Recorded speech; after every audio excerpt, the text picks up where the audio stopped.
ती बम बम करून जाऊ द्या. जावयावर निघाला ते. आता ही जावय बघा किती म्हणल्याबरोबर अर्ध्या घंट्यात ती चाले महाराज. दुसरा जावया असता मला संध्याकाळी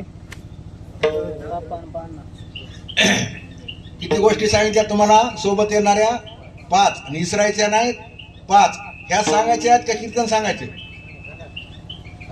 ह्या सांगायच्यात ना. मेल्यानंतर आपल्या सोबत 5 गोष्टी येतात. केलेलं अन्नदान, घेतलेलं देवाचं नाव आणि केलेलं कर्म.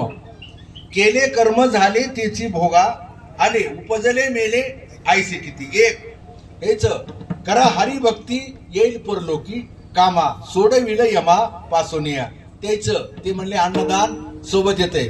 घरचे जी पुरले धन हे घरचे घरीच राहील जाण, दान धर्म सवे चालते धन, अंगा बंधन लागून दे.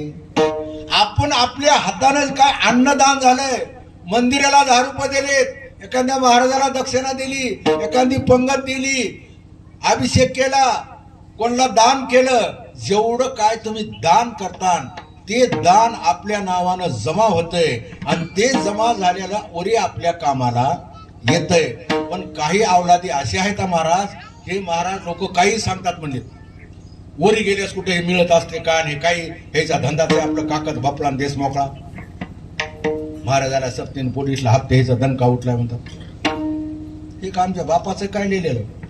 अरे इथं केलेलं वरी भोगावंच लागतंय. इथं अन्नदान केलेलं वरी आपल्याला मिळत आहे. हे शास्त्र खोटं होईल ना मग. इथे केलेलं कुठं वरी पोहोचत असते आणि वरी मिळत असते का? अरे दिल्लीत पैसे टाकले तर गल्लीत आले. दिल्लीत काय चालले ते गल्लीत दिसायले. बरोबर आहे.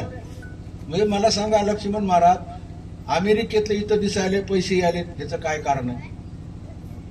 दिसायले का नाही? पैसे आलेत का नाही? हे कसं काय बाई आले सांगा बरं. अमेरिका इथून किती किलोमीटर आहे? 9000 किलोमीटर आहे. 9000 किलोमीटर. मग तिथले पैसे तिथलं इथं कसं काय दिसायले सांगा ना पटकन. कशामुळे दिसायले? तुम्ही म्हणा ना मोबाईलमुळे. बरोबर आहे. या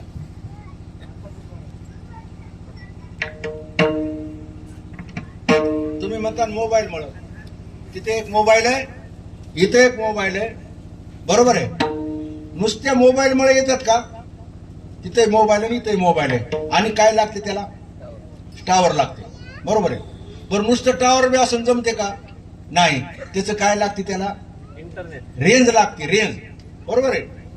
मग मला सांगा, ज्या व्यक्तीनं हा मोबाईल तयार केला त्या व्यक्तीचं डोसकं कसं असन?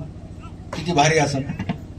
ते राज ठाकरे म्हणला राष्ट्रपतीला, ज्यानं हे मोबाईल तयार केला त्याचा मला खून करू द्या मला आणि तेवढा खून माफ करू द्या. आलता ना मोबाईल मध्ये? आलतं की नाही?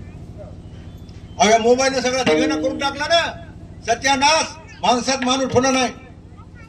मग मला सांगा, तिथे एक मोबाईल आहे, इथे एक मोबाईल आहे, टावर आहे, पण ते मोबाईल तयार करण्याचं काय असन? किती डोसकं सुपर असन हो. त्याच्यातच गाणे, त्याच्यातच ज्ञानेश्वरी, त्याच्यात हरिपाठ, त्याच्यात कीर्तन, त्याच्यात गाणे, त्याच्यामध्ये चित्र काय बघायचं असलं सगळं कशात आहे? त्या मोबाईल मध्ये. करमून केला काय त्या डोकं माणसाचं असं काय काय म्हणणं आहे तुमचं लक्ष्मणराव? किती डोसकं आहे कोणाचं? त्या तयार करणाराचं. मग त्याला डोसकं कोण दिलंय? बोला ना. त्याला डोसकं कोण दिलंय? मग मला सांगा, देवानं ज्या व्यक्तीला डोसकं दिले त्याचं एवढं डोसकं भारी आहे, त्या देवाचं डोकं कसं असं?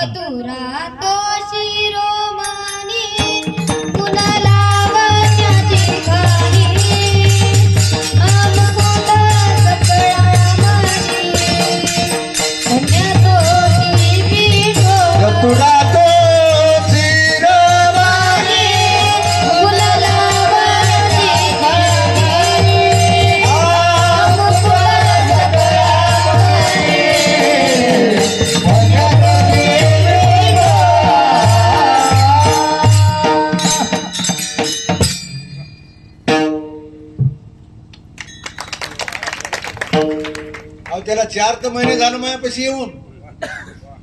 4 महिन्यामध्ये त्याने 4 कीर्तन केलेत. माझ्याकडून लिहून घेतले, पाठ केले आणि कीर्तन केले. 4 महिन्यात. आणि 4 महिन्यात ते स्वतः प्रमाण म्हणाले काय भजण्याचे अर्धाला जन्म गेले, आले तसे अर्धाला जन्म गेले असे उभा टाकतात. तुका मान माझ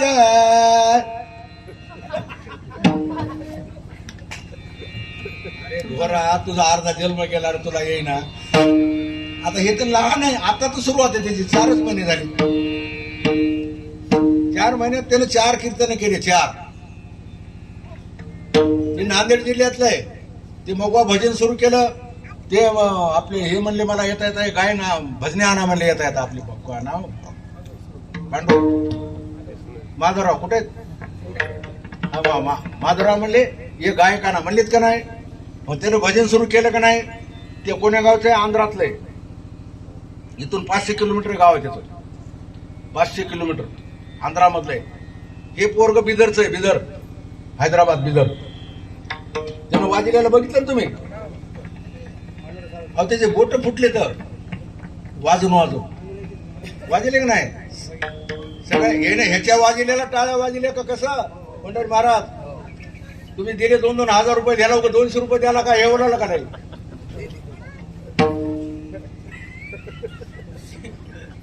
पुढच्या वेळा देव म्हणाले.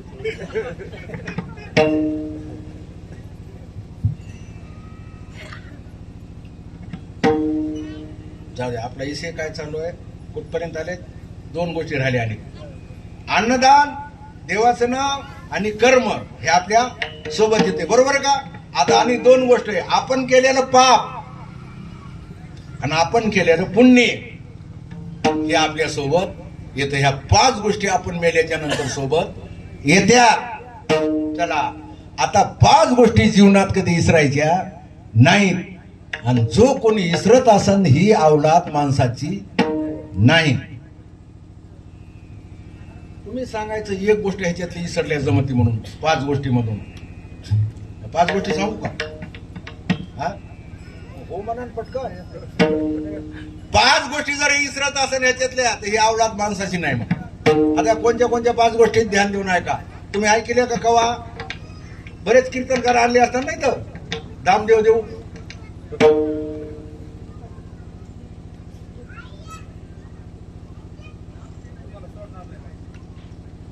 असं का.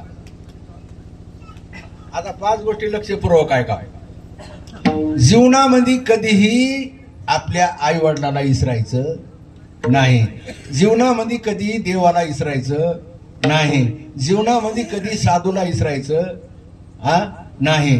जीवनामध्ये आपल्या धर्माला कधी विसरायचं नाही. किती झाल्या. 4. ह्या 4 गोष्टी विसरल्या. ह्या 4ही गोष्टीतली कोणची गोष्ट विसरायचं मला सांगा बरं. कोणची जमन. आपला धर्म विसरायचं जमन का आम्हाला नाही. आपल्या आई वडिलाला विसरायचं जमन का नाही. देवाला विसरायचं जमन का नाही. साधूला विसरायचं जमन का नाही. आणि 5ही गोष्ट कोणची आहे.